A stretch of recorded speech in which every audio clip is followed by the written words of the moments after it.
रावण ने उठाने की कोशिश की, भोलेनाथ ने कहा नहीं, अब हम जाने वाले नहीं हैं। रावण रो पड़ा, चरणों में गिर पड़ा और कहने लगा भगवान तो फिर आप इसी जगह पर लोक कल्याण के लिए बैठ जाइए।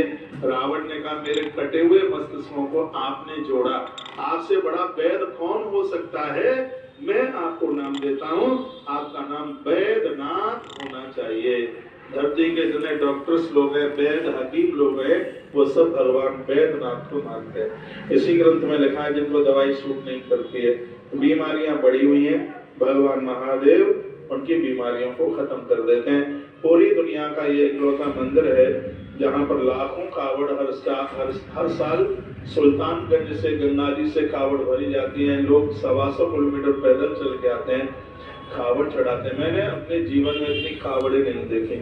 भगवान परशुराम ने इस जगह पर सबसे पहली कावड़ चढ़ाई। रावण ने तो बहुत चढ़ाई है, बता दें रावण तो आज भी कावड़ चढ़ाता है भगवान भोलेनाथ के ऊपर, वहाँ के लोग ऐसा बता रहे थे। और आनंद की बात यह है कि कोई कावड़ बोल देता है भगवान वैद्यनाथ को, भगवान वैद्यनाथ उसकी मनोकामना को पूरा कर देते हैं। अपने इस एरिया के क्षेत्र के तो बहुत लोग जाते हैं भगवान वैद्यनाथ। मुझे घरोर के भक्त लोग मिले, मैनपुरी के मिले। इस साल मैं वही था, शिव पुराण की कथा भगवान को सुना रहा था।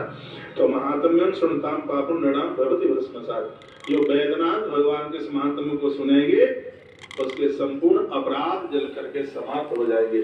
एक बार बोलिए वैद्यनाथ भगवान की जय हो। उसके तत्पश्चात है भगवान नागेश्वर। दारुक वन में एक राक्षस रहता था जिसका नाम था दारुक, उसकी पत्नी का नाम था दारुकी। इसने बड़ा आतंक मचाया था। तो कुछ लोग हैं महात्मा और ऋषि की शरण में गए, तो महात्मा ने प्रतिज्ञा में रक्षा शिरस्वस्थ प्राणदास तथा महात्मा और ने एक यज्ञ कराया और उस यज्ञ में से वीर पुरुष प्रकट हुए जिसमें दारुक को खदेड़ दिया गया। दारुक समुद्र के किनारे अपनी फौज के साथ में रहने लगा। अब तो यह स्थिति हुई कि कोई सागर को पार करता उनके प्राण ले लेता।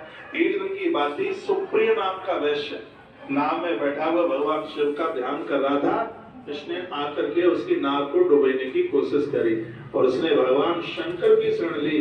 भगवान भोलेनाथ का आह्वान करते हुए शंकर प्रकट हो गए और उन्होंने इस दारुक नाम के राक्षस को मार डाला। जैसे उसकी मृत्यु हुई तो उसकी पत्नी दारुकी रोने लगी। दारुकी की सहेली थी माता परांबा पार्वती। उस समय माता पार्वती वहां प्रकट हो गई। कहा बहन क्या बात है, तुम्हारे पति ने मेरा सुहाग उजाड़ दिया है। पार्वती ने आह्वान किया, भगवान भोलेनाथ प्रकट हो गए। दारुकी को समझाने लगे तू रोए मत, तू हमसे कुछ मांग ले, क्या चाहिए।